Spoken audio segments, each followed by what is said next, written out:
Obrigado ao professor Reynolds. Agora, nós vamos então assistir a palestra O Design Thinking e a Solução de Problemas Complexos, com Edgar Charles Stuber, que é graduado em Engenharia Mecânica, possui MBA Executivo e mestrado em Design. Sua linha de pesquisa tem foco na inovação pelo Design Thinking. Trabalhou por 29 anos na área de P&D, Marketing, Vendas, Planejamento Estratégico e Inovação, como executivo em empresas multinacionais do setor de autopeças e máquinas. Atualmente é sócio da InfoActions, uma consultoria de inovação centrada no ser humano. Bem-vindo, professor.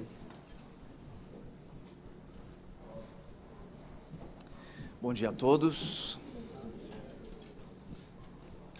Bom, só corrigindo, o nome da empresa é InfoActions. Essa é uma empresa nova que eu e o Reynolds começamos esse ano. A gente vem trabalhando de uma maneira bem inovadora. O Reynolds ele fica em São Francisco e eu fico em Porto Alegre. E a gente está trabalhando de uma maneira descentralizada, tentando compor projetos. Então, a gente percebeu que existe uma demanda muito grande no mercado pelo Design Thinking, por novos processos de inovação.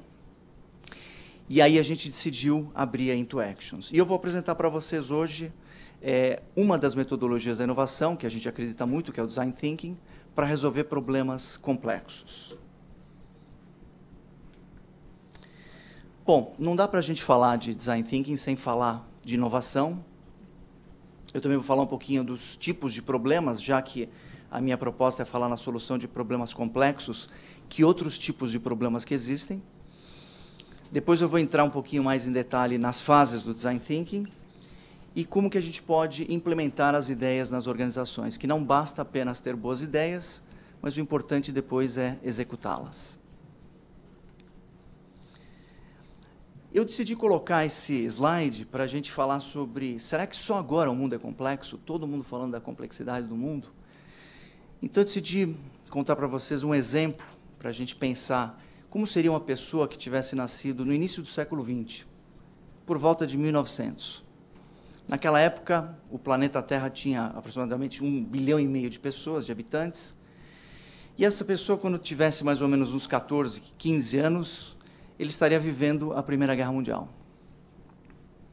Aí, logo depois, terminada a Primeira Guerra Mundial, ele já estaria pronto para atuar no mercado, e vem o crash da Bolsa em 1929. E mais alguns anos mais tarde, quando ele já estaria na maturidade plena da carreira dele, vem a Segunda Guerra Mundial.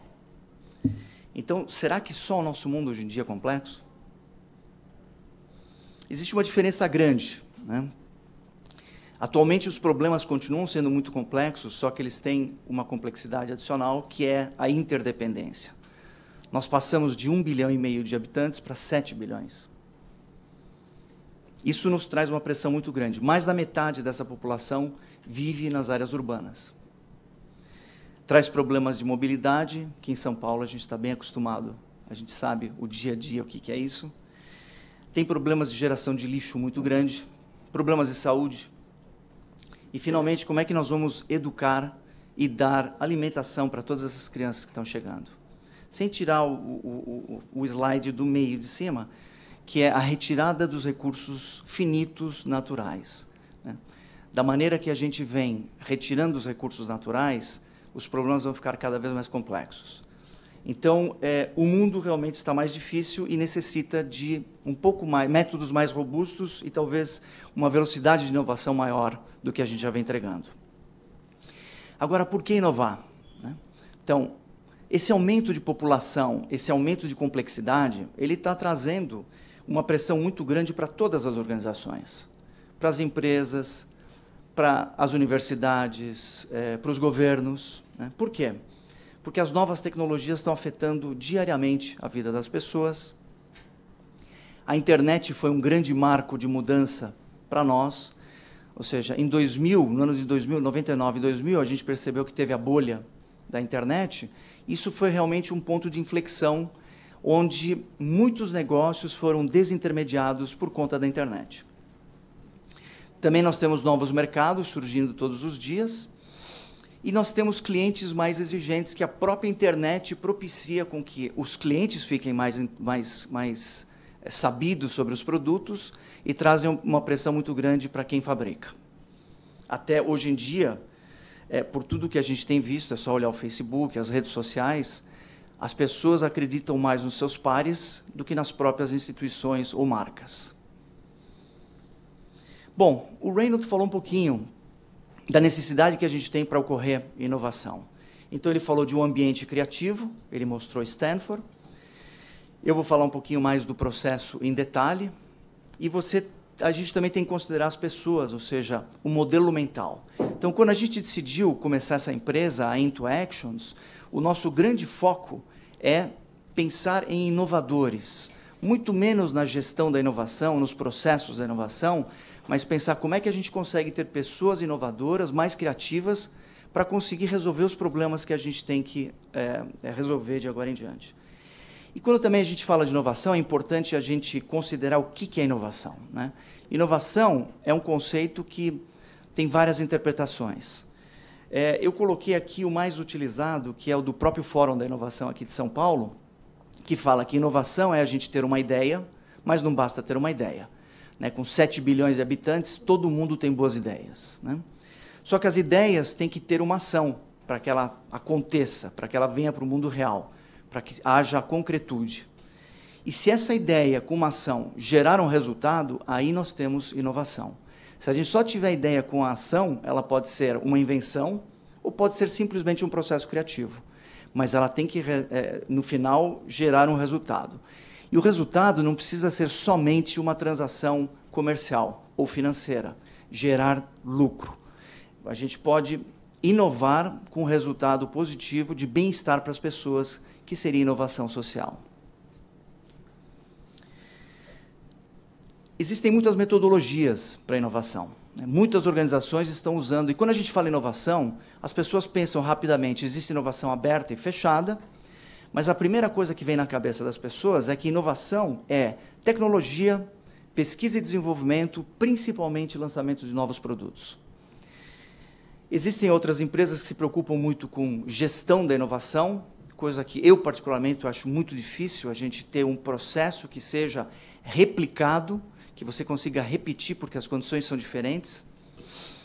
Tem empresas que enfocam nas melhorias contínuas, que trazem apenas inovações incrementais. Tem outras que trabalham com sistemas de inovação, sistemas de sugestões, que também é um problema difícil de se administrar, porque os colaboradores eles têm muitas ideias para trazer. Só que se você não tiver um sistema de feedback muito rápido para as demandas que estão sendo colocadas, as pessoas ficam mais desmotivadas do que devidamente motivadas. Tem empresas também que trabalham com funil da inovação, que é um processo linear, onde você entra na parte da boca grande do funil com várias ideias e ele vai caminhando de uma forma linear. E o Stage Gates, que é uma maneira refinada do funil de inovação, só que ele é muito linear, demora muito, e talvez a hora que você tiver com o produto pronto para sair, ele já não serve mais para as necessidades do mercado. Então, nós gostamos de abordar a inovação pela resolução de problemas. Você resolvendo problemas das pessoas, seja dos clientes ou dos próprios cidadãos, você vai estar inovando. Só que resolução de problemas é uma coisa muito antiga. Eu coloquei esse slide aqui com a capa de um livro de um filósofo chamado Karl Popper, que ele escreveu um livro chamado tratando que tudo na vida, toda a nossa vida é resolução de problemas, né? A ciência ela avançou muito resolvendo problemas. Se a gente pensar na Revolução Copernicana, se a gente pensar Newton, se a gente pensar Einstein, o avanço do conhecimento se deu pela resolução de problemas. A medicina também ela está sempre resolvendo problemas. Então, quando a gente procura um médico, a primeira coisa que o médico nos pergunta, bom, o que você está sentindo? Ele quer entender os sintomas, os problemas de contorno, para poder dizer qual é seu problema. A engenharia também trabalha muito com projetos focados na resolução de um grande problema. A administração, o design, enfim, todo mundo, desde o momento que a gente acorda até o momento que a gente vai dormir, estamos resolvendo problemas. Agora, os problemas também são grandes oportunidades para a inovação. E já que a gente está falando de problemas complexos, então é importante a gente dividir. A gente tem os problemas bem definidos, que são aqueles da época do exemplo que eu dei de 1900, apesar de serem grandes problemas, mas eram problemas mais bem definidos, lineares, sequenciais. É a maneira como as organizações, no seu dia a dia, tratam dos problemas. Elas acabam gerando melhorias incrementais. Agora, os problemas mal definidos, que são chamados os wicked problems, eles acabam... você não pode mais resolver esses problemas com as metodologias tradicionais, porque eles não são lineares, então eles precisam de uma abordagem sistêmica. Eles precisam ser resolvidos em grupo, né? O Reynolds também mostrou a importância do trabalho em grupo. Por quê? Porque a diversidade traz outros olhares, outras abordagens, novos pontos de vista que agregam a novas ideias. E eles também levam, nesse caso, a inovações disruptivas. A primeira pessoa que tratou com esse problema dos wicked problems foi um alemão chamado Rittel, na década de 60. E ele falou, é mais importante a gente entender qual é o problema do que a própria solução dele. Então, aqui no caso do Design Thinking, a gente investe muito tempo tentando definir qual é o problema primeiro. Esses problemas mal definidos, eles acontecem normalmente em contextos sociais. Então, quando a gente pensa numa população de 7 bilhões de pessoas no planeta Terra, o contexto social está complexificando tudo. Ele foi uma pessoa que conseguiu articular a relação entre a ciência e o design, né? Na década de 60, o design estava sendo muito cobrado pela ciência para que apresentasse metodologias confiáveis para que pudesse haver uma interlocução entre os designers e os cientistas. E ele falou, olha, nesse tipo de problema, a informação ela é confusa e existem muitos públicos de interesse. E cada um desses públicos tem uma atribuição de valor diferente. Então, a informação ela é confusa e não há uma única solução para o problema. Para resolver o primeiro tipo de problema, os problemas bem definidos, a gente acabou aprendendo muito com as ferramentas da qualidade que os japoneses trouxeram, quando eles mudaram os paradigmas da qualidade na década de 60, 70, 80, eles realmente abalaram o mundo, né, trazendo o Lean Production, né, a produção enxuta.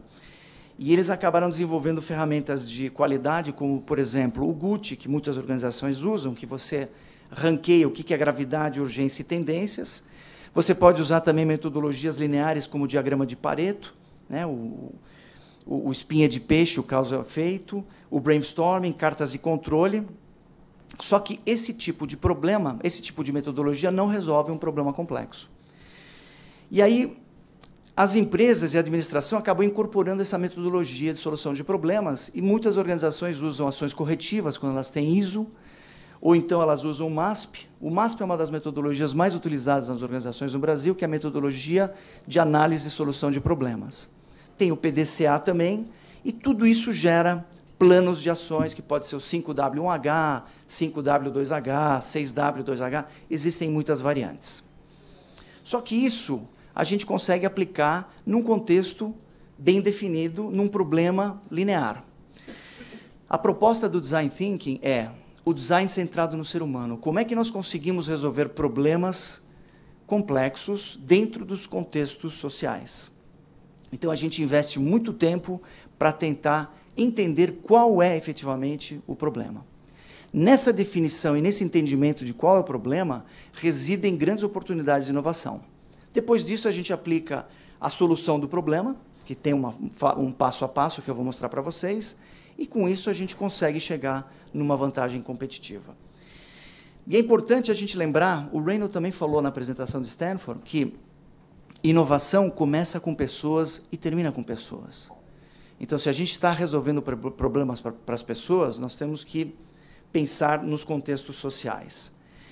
Esse slide aqui ele mostra a diferença da solução dos problemas entre a gestão e o design. A gestão ela trabalha no lado direito do visor. Então, rapidamente, os gestores eles têm que fazer uma escolha entre 2 ou 3 alternativas, e aí eles convergem rapidamente, fazem uma escolha e pronto, está resolvido o problema. nem sempre é a melhor opção, porque às vezes a gente esquece de entender se a resolução desse problema na nossa lógica não está afetando de uma maneira negativa outras pessoas. A proposta do Design Thinking é dar um passo para trás, investir mais tempo em saber, bom, qual é efetivamente o problema? Divergir criando muitas alternativas para depois convergir. Porque também não adianta ser muito criativo e ficar só gerando alternativas sem uma entrega efetiva.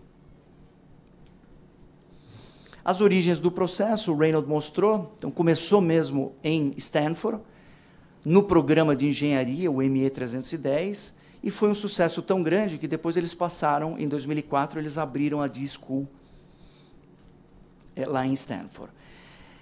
Bom, ela surgiu porque tinha um engenheiro chamado John Arnold. Ele, em 1958, ele foi convidado para sair do MIT e para ir para Stanford para começar um centro de design e para começar a lecionar aulas de desenvolvimento de produtos para o curso de engenharia. Só que ele era uma pessoa muito inovadora. E ele fez uma pergunta interessante, usando o raciocínio abdutivo, daquele que a gente pergunta, e se? Né? E se eu tentasse alguma coisa diferente? Ele pegou e falou, bom, e se eu juntasse 10 alunos da escola de engenharia mecânica e 10 alunos da escola de artes, o que será que aconteceria? Então, com isso, ele juntou a capacidade analítica dos engenheiros com a capacidade intuitiva dos artistas. Foi um sucesso, depois o processo veio se desenvolvendo ao longo da década de 60, 70, na década de 80 começou a ganhar grandes aportes de fatores humanos, por isso que virou o design centrado no ser humano, porque acabou se colocando empatia e o entendimento das pessoas como uma das partes mais fortes do processo. Aqui a gente tem inovação pela gestão e pela academia. Na parte de baixo desse gráfico, a gente tem o mundo concreto. Bom, para a gente resolver um problema, a gente precisa ir para o mundo concreto. Tá? Só que se a gente pegar e escolher rapidamente 2 ou 3 alternativas e pular para o quadrante do lado direito, nós vamos estar esquecendo de entender o problema de uma maneira mais abrangente. Então, a parte de análise do lado esquerdo é a parte que a gente acaba levantando dados durante as pesquisas. E do lado direito é a parte de síntese, que a gestão acaba não cuidando muito. Tá? E o design ele é um pouco mais cuidadoso, ele acaba entrando de uma forma não linear, mas ele acaba fazendo essas perguntas. E se eu fizesse tal coisa? Então, ele fica numa tentativa de inventar soluções, e aí ele acaba chegando em resoluções mais criativas. Bom, maneiras de se mostrar o Design Thinking existem muitas. Se vocês entrarem na internet, tem vários tipos, vários processos que são mostrados, tem 3 etapas, tem 5 fases, 6 fases. Não interessa o tipo que vocês vão usar. O que a gente gosta de mostrar é esse daqui, aparentemente ele é linear, só que a gente apresenta ele dessa forma linear, mas por uma facilidade metodológica. Tá? Só que ele é um processo iterativo, ele vai se repetindo. Ele não tem começo, não tem meio, não tem fim. Você pode começar o processo pelo final testando uma ideia, você pode começar prototipando direto, né, como os alunos de Stanford fazem naquele curso, ou você pode investir bastante tempo entendendo o problema primeiro, fazendo várias pesquisas e observando e entrevistando as pessoas, que é a parte da empatia.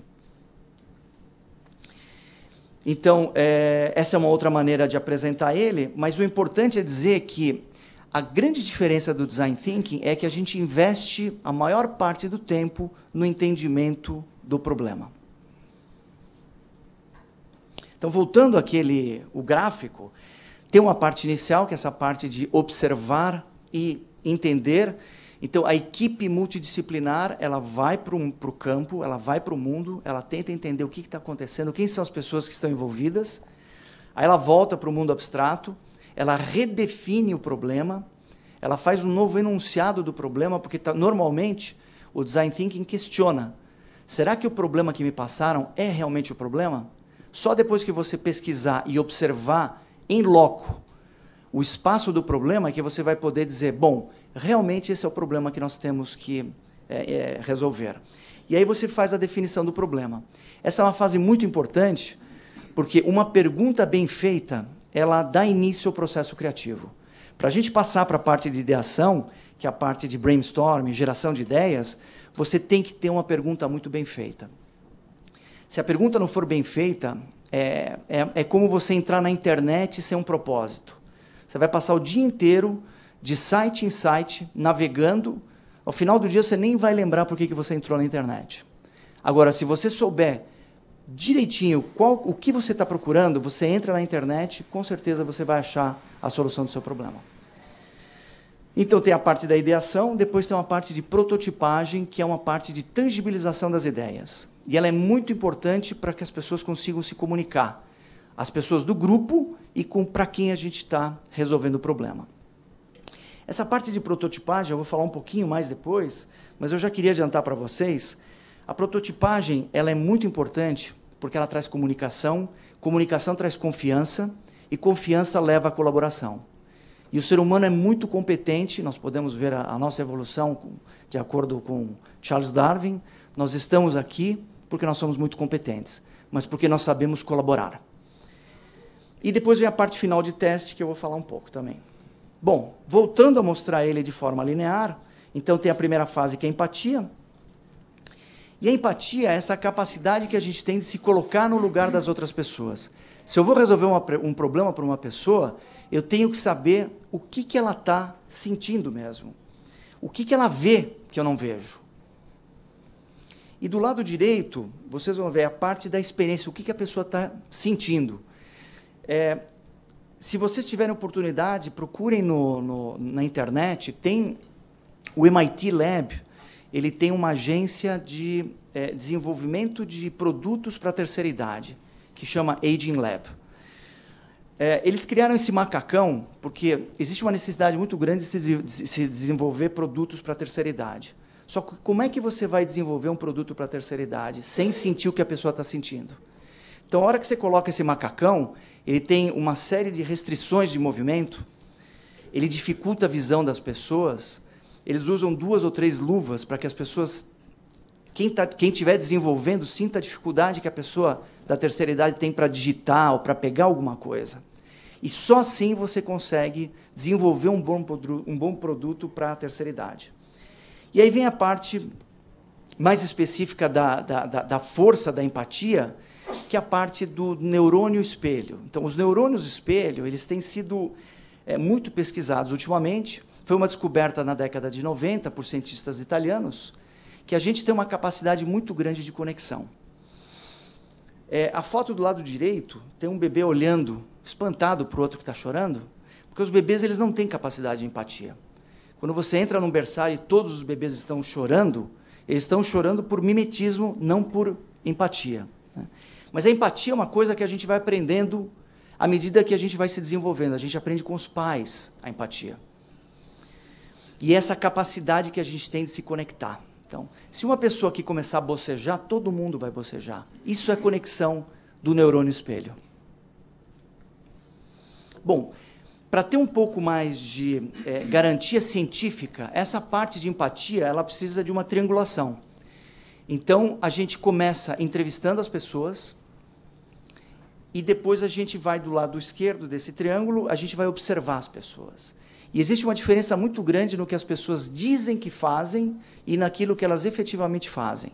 E aí residem as grandes oportunidades de inovação disruptiva.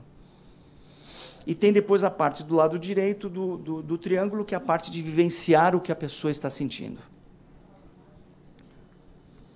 Agora, o entendimento das necessidades das pessoas se dá tanto com observação como entrevista. Eu gosto muito dessa foto que ela mostra um iceberg. Então, esse 1/9 que fica para fora é aquilo que as pessoas conseguem explicitar. Elas conseguem falar, a minha necessidade é essa. Ou elas estão pensando qual é a necessidade delas. Se você for um pouco mais para baixo para tentar entender as necessidades mais profundas, você tem que observar as pessoas. Agora, para chegar naquilo que elas sentem, naquilo que elas sonham, ou seja, quais são as necessidades tácitas delas, que elas não conseguem explicar, ou aquelas latentes, que elas têm e nem sabem que têm. Existem técnicas do Design Thinking que fazem com que a gente se aprofunde através de entrevistas e técnicas de observação. E aqui, principalmente para a inovação social, é muito importante a gente entender, por exemplo, qual é a necessidade de um cidadão. Outra diferença entre a gestão e o design é que a gestão normalmente se baseia muito por pesquisas quantitativas. Então, eles gostam muito da parte estatística, da curva do sino, e o design prefere pesquisas qualitativas, conversar com pouca gente, rapidamente você tem a saturação, ou seja, com 5, 6, 7 entrevistas, começa a formar um padrão, e você consegue entender muito melhor, porque você se conecta com as pessoas. E tem uma outra técnica do Design Thinking, que é você não pegar o meio da curva do sino, é você pegar as extremidades, porque nas extremidades também residem grandes oportunidades de melhoria. Aí vem a definição do ponto de vista, como eu falei para vocês, que é muito importante ter uma pergunta criativa que motive a equipe para partir para a fase seguinte, que é a fase da geração de ideias. Aqui o que importa é muitas ideias. E ideias loucas, como o Reynolds mostrou, que eventualmente podem ser até prototipadas, né? As ideias mais malucas, às vezes, trazem também grandes insights para as equipes. Então, não importa aqui qualidade, importa a quantidade. Vem a parte da prototipagem. Normalmente, o que a gente conhece é essa coluna do lado esquerdo, que é um protótipo físico, que as pessoas consigam manusear. Mas a gente consegue prototipar uma experiência, uma fila, por exemplo, de um serviço. Você consegue prototipar espaços e histórias. E a vantagem do protótipo de baixa resolução é que se você vai errar rápido, porque você vai rapidamente testar a sua ideia, e aí o custo do seu projeto é muito barato. Se você deixar para errar no final do seu projeto, o custo é muito alto e talvez não dê mais tempo de você conseguir resolver seu problema. E também, quanto mais protótipos foram feitos, menor vai ser a probabilidade de erro. A queda é uma exponencial. Esse é um exemplo muito bom, é um exemplo antigo de uma equipe de designers que estava trabalhando com uma equipe de médicos. Ele é famoso. Os médicos estavam querendo desenvolver um equipamento para fazer uma operação na garganta das pessoas. E como eu tinha falado que um dos grandes desafios do Design Thinking é a comunicação, um dos designers percebeu que estava havendo uma dificuldade muito grande de comunicação e ele pegou simplesmente uma caneta, um filme usado, uma embalagem de um filme usado, um pregador e colocou uma fita e falou para o médico, é isso que você está precisando? E aí eles começaram a entender e se comunicar melhor. Então, o protótipo, ele propicia essa comunicação fácil.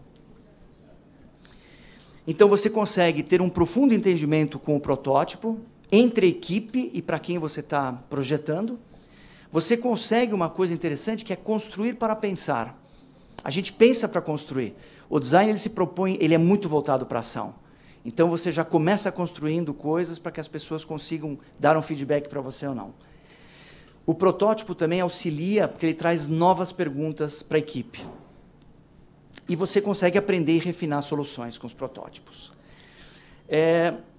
A parte de prototipagem, às vezes, quando a gente vai nas organizações, as pessoas falam, puxa vida, mas eu não gosto de prototipar. Eu gosto de partir para a solução. Né? Então, a gente já está trazendo alguns aportes científicos, e a psicologia tem se preocupado muito com entender, bom, qual que é a experiência que as pessoas têm com o protótipo. Né? Então, tem um estudo recente de 2011, feito por Gerber, que ela fala que o erro é uma oportunidade de aprendizagem. Através do erro, você ganha novos insights. Outra coisa que o protótipo traz é um sentimento de avanço para o processo. E depois o David Kelley tratou recentemente, tem um vídeo dele no TED, se vocês puderem assistir, assistam que vale a pena, que ele fala da confiança criativa. O protótipo traz a confiança criativa para o grupo. Porque você está passando por uma zona de incerteza. Né? Como a gente está resolvendo um problema e a solução do problema está no futuro, a equipe normalmente tem segurança, e o protótipo e o processo ajudam com que essa equipe passe por essa fase insegura. Tem um outro estudo também recente de Bandura, que é um psicólogo de Stanford, que ele fala que, nessa fase da incerteza, o protótipo acaba trazendo uma percepção de habilidade de controle da incerteza para as pessoas. E grandes tarefas, né, porque são problemas complexos, podem ser divididos em tarefas menores. Aí vem a parte final, que é a parte do teste. E nessa parte do teste, é você deixar com que os usuários interajam com a sua ideia, que está tangibilizada. Né? Tanto pode ser os usuários, pode ser clientes ou pode ser os cidadãos. Você volta para a fase de empatia, porque você vai observar a pessoa olhando a sua ideia, né, o seu protótipo. Você consegue se conectar novamente com a pessoa para quem você está desenvolvendo a sua solução. E o que a gente recomenda é que a gente não se apaixone pela sua ideia, não se apaixone pelo seu protótipo. Ou seja, tenha muitas ideias, faça muitos protótipos e jogue eles rapidamente no lixo se não derem certo. Né? A gente tende a defender ferrenhamente as nossas ideias. Né? A gente começa a explicar, veja bem, aí você já se apaixonou pela ideia. Então, saiba se livrar das ideias rapidamente. Os modelos mentais, então, essa história do mostre e não diga, o testar, pegar feedback, aprender a ouvir o que as críticas de uma maneira construtiva, um foco muito grande nos valores humanos, porque nós estamos falando que inovação começa com pessoas e termina com pessoas, colaboração radical, que também a gente consegue pela confiança que foi desenvolvida pela comunicação por causa dos protótipos, ser consciente de um processo, não dá para passar por um processo de incerteza totalmente solto. Né? Parece um pouco paradoxal, mas a gente precisa de um processo que nos guie por essa fase de incerteza. Predisposição para ação, ou seja, pense menos e faça mais. Vá rapidamente colocando suas ideias no mundo. E a prototipagem e experimentação que a gente já tinha colocado. Bom, onde é que o Design Thinking está sendo aplicado? Né? Com isso, a gente não quer dizer que isso aqui é uma panaceia, a solução de todos os problemas, mas está sendo... Ele começou com produtos e agora está sendo usado na saúde, que é um ambiente muito complexo. Né? Como é que você vai trazer inovação para o ambiente hospitalar, onde você não pode parar para prototipar? Então, você precisa criar uma empresa separada que possa interagir com o hospital, entendendo os problemas, resolva o problema fora e traga o problema para o ambiente do hospital. Porque você tem uma UTI, uma sala de emergência, você não vai poder ficar prototipando. Então, você tem que prototipar fora, mas daí você traz a solução. Projetos de serviços, né? Serviços, hoje em dia, a maior geração de PIB no mundo é através dos serviços, e o Design Thinking está ajudando muito nisso, no governo, em novos modelos de negócios, e principalmente para impacto social, né? Ligado aos governos. Aqui eu estou finalizando já a minha apresentação. Eu trouxe essa pesquisa, que é uma pesquisa deste ano, da Fast Company, sobre as 50 empresas mais inovadoras de 2013. A primeira foi a Nike, a segunda foi a Amazon, e a 10ª foi a Target. Todas elas têm uma coisa em comum. Elas foram entender qual que era a necessidade do cliente. A Nike usando muito fortemente a parte de empatia, a Amazon chegou à conclusão que o cliente coloca o pedido no dia e quer receber no mesmo dia. E a Target, que percebeu, que é um grande varejo americano, que as pessoas não querem mais lojas tão grandes, querem lojas menores. Então, foco no cliente, foco no cidadão, foco para quem está se resolvendo o problema. Ok, resolvemos o problema, agora nós temos que implementar o problema. Então, ele começa pelas necessidades humanas, nessa parte de baixo, só que a solução tem que ser do ponto de vista tecnológico execuível e tem que ser viável do ponto de vista financeiro. Senão, não adianta. Né? A sua solução não é boa o suficiente. Bom, o design centrado no ser humano ele é muito importante porque tem estudos recentes de neurociência que têm mostrado que as nossas decisões elas são muito mais emocionais do que racionais. Então, por isso que a empatia está ganhando uma força tão grande. A empatia e a colaboração são muito importantes nos processos de inovação. E aí você trouxe a sua solução para dentro da organização e sempre tem os franco-atiradores, o pessoal com uma sniper escondido, que quer matar a sua ideia. Então, como é que a gente consegue convencer as pessoas para não falarem, puxa, mas nós já tentamos isso no passado. Ah, isso não vai dar certo. Ah, é muito caro. Então, esse é um desafio da implementação da solução. Como reflexão final, para a gente pensar, como é que a gente consegue acomodar o dia a dia, as rotinas que as pessoas têm. Porque a gente tem que abrir os e-mails, tem que falar com os clientes, tem que participar de reuniões, mas a gente também tem que resolver os problemas dos nossos clientes ou dos cidadãos. E a proposta aqui é uma abordagem projetual. Além das suas rotinas, criar equipes multidisciplinares dentro da organização que dediquem algum tempo da semana para resolver o problema com essa abordagem projetual. E o que eu tinha para apresentar para vocês era isso. Muito obrigado.